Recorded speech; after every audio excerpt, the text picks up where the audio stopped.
Kapag may malaking balitang politika sa Pilipinas, madalas nating marinig ang mga katagang impeachment, suspension, at conviction. Ngunit marami pa rin ang nalilito sa tunay na kahulugan ng mga ito.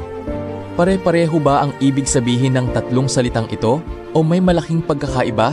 Sa video na ito, isa-isahin natin ang kanilang kahulugan sa paraang madaling maintindihan ng bawat Pilipino. Ano ang impeachment? Ang impeachment ay isang espesyal na prosesong nakasaad sa 1987 Constitution of the Philippines. Layunin nitong papanagutin ang ilang matataas na opisyal ng pamahalaan kung inaakusahan sila ng mabibigat na paglabag gaya ng culpable violation of the Constitution, treason, bribery, graft and corruption, betrayal of public trust. Hindi lahat ng opisyal ay maaaring ma-impeach. Kabilang lamang dito ang Pangulo ng Pilipinas, Pangalawang Pangulo, mga Mahistrado ng Korte Suprema, Ombudsman, at mga Commissioner ng Constitutional Commission. Mahalagang tandaan, kapag na-impeach ang isang opisyal, hindi pa ibig sabihin na siya ay napatunayang may kasalanan. Ang impeachment ay simula lamang ng formal na proseso ng pananagutan.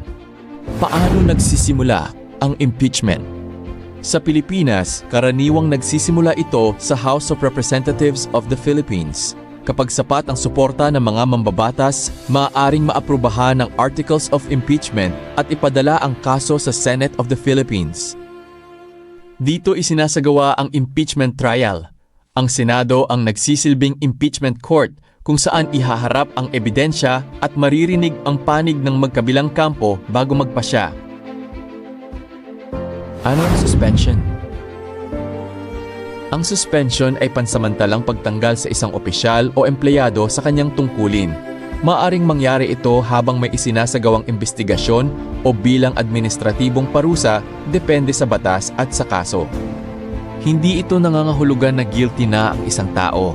Sa maraming pagkakataon, layunin nitong matiyak na magiging maayos at patas ang proseso ng investigasyon. Ano naman ang conviction? Ang conviction ay nangangahulugang napatunayan sa tamang legal na proseso na may kasalanan ang isang tao.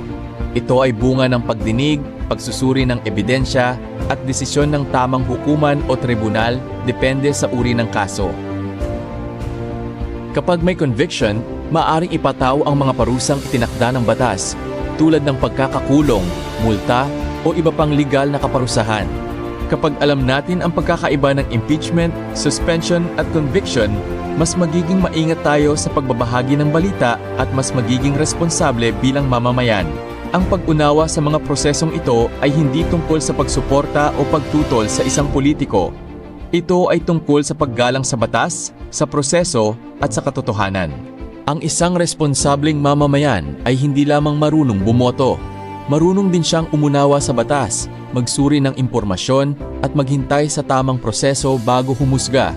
Sa isang demokratikong bansa, mahalaga ang kaalaman dahil ito ang sandata laban sa maling impormasyon. Kung nakatulong sa iyo ang video na ito, i-like, i-share at i-follow ang page para sa mas marami pang educational documentaries tungkol sa batas, gobyerno at mga napapanahong issue sa Pilipinas. Maraming salamat sa panonood.